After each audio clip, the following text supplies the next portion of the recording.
Yo, what's good, everybody? The Legends of the Franchise program just dropped, and we just got 30 brand new cards. So I decided to make a couple rankings videos where I go through my top 5 or maybe 10 players from each position to kind of just make it a little easier for people to sort through their thoughts. Today, we're going to be talking about my top 10 catchers in MLB The Show 22 up to this point. If you like this sort of content, please give the video a thumbs up.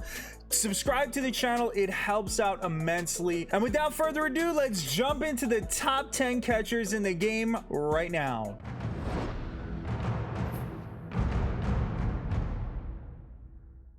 Before I begin, let me just say numbers 10, 9, 8, and 7 are probably not really great catchers. You're not going to see them a lot in the game, but we needed to make a top 10 list. So coming in at number 10 is going to be Jason Kendall. Jason Kendall has almost maxed out contact versus both righties and lefties. He's got incredible fielding, only a 79 arm, and he's got tons and tons of speed, and that is Jason Kendall's biggest positive. The issue is that Kendall only has 69 power versus righties and 90 power versus lefties. He's honestly not really a great catcher in this game at this point. So we got him at number 10, but I wouldn't really recommend using him. At number 9, we got Joe Mauer. He was everybody's favorite catcher for a very long time before we started to get an influx of better catchers. At this point in the game, he's really not useful. He's actually incredibly similar to Jason Kendall. He is still more useful than Kendall because of that 92 arm and that 94 fielding and the 90 block. He's just a better defender overall. Our catchers are never going to be fast, so speed is almost a non-factor when talking about these catchers unless it's somebody that's got a ton of it. Joe Mauer still has top-notch contact, and that's why you may still see some people use him, but honestly there's so many better catchers on the list at this point. Coming in at number 8, I got Mike Piazza. And I know that a lot of people hate his swing. I know a lot of people can't stand Mike Piazza cards. Piazza has incredible power, and that's why I like him. He's basically Joe Mauer with worse defense but more power, and that is such a valuable commodity sitting at the catcher spot. He's not really relevant at this time. You can get a cheaper, better catcher. Coming in at number 7 is our only secondary position catcher. It's Craig Biggio. Biggio is a guy that you can get for free from the Player of the Month program. He's got 107 contact right, 116 contact left. He doesn't have a ton of power. 83 and 87 is gonna play okay, but honestly I've been finding that the guys with like 70s and 80s power are really kind of line out machines in this particular game. He does have nice fielding. He doesn't have an amazing arm. He's got a ton of speed with 81 a catcher. All in all, he's just kind of a decent, well-rounded player that happens to be able to play catcher. We got Craig Biggio at number 7 on this list because I feel like he's a bit outdated at this point. Here at number 6 is Diego Kartaya, and we start to edge into the territory of guys that you're probably going to want to use. I feel like Kartaya is a significant step up from Craig Biggio. He's got 102 contact right, 104 contact left, 106 power right, and 112 power left.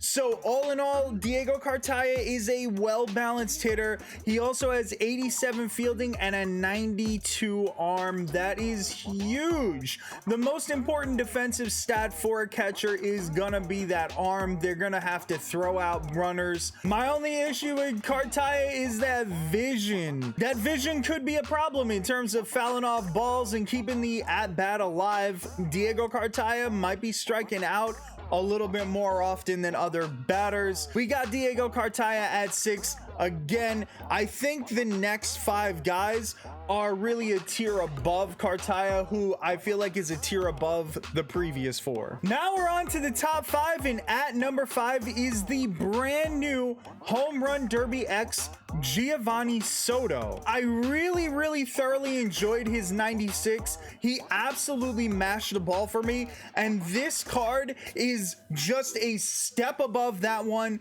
He has 104 contact versus right, 116 contact left, 106 power right, and 109 power left. He's got an incredible swing. His vision is a little lower than you would really like. It's at 67. We don't love that, but his defense really makes up for that.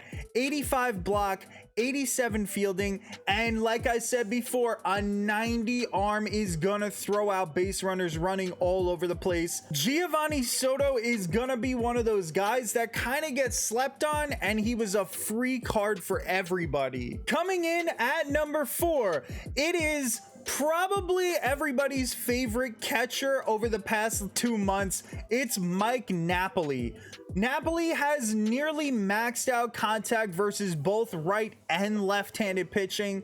He has 116 power right, 81 power left. Mike Napoli only has a 73 arm, but you kind of don't really care when you're mashing baseballs left and right. Napoli has this incredible swing that everybody seems to love. Coming in at number 3, we got Pudge Rodriguez.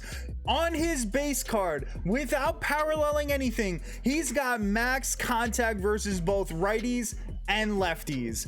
He has 97 power right and 91 power left, but maybe the most appealing part about Pudge Rodriguez is that 99 fielding, 94 block, and 99 arm with 97 accuracy. Pudge is going to throw out any base runner that has the insane idea to try and steal a base on him.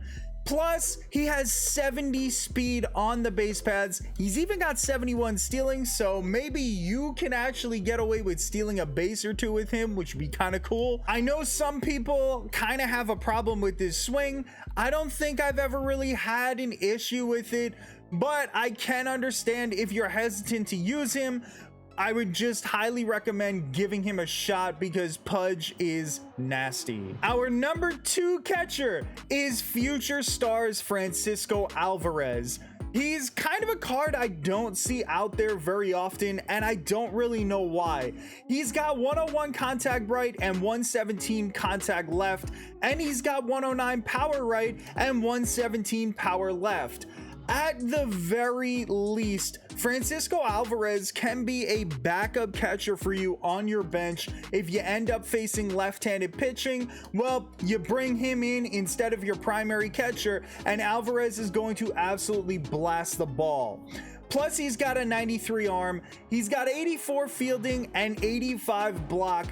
Francisco Alvarez is kind of the total package as a catcher. Even with that 55 speed, it's not bad at all for these guys that are usually on the slower side. Francisco Alvarez is a guy that just kind of gets slept on for whatever reason, and I've always felt like he is one of the best catchers in the game since he came out as a headliner. He should be a reasonable price. I kind of feel like this is your number 1 budget option at catcher. And our number 1 catcher in MLB The Show 22 is gonna be the brand new Legends of the franchise, Jorge Posada. None of the other guys on this list are switch hitters. He's got 100 contact versus right, 109 contact versus left, 112 power right, and 116 power left. This Jorge Posada card has by far the most power out of any Posada they've ever put in the game.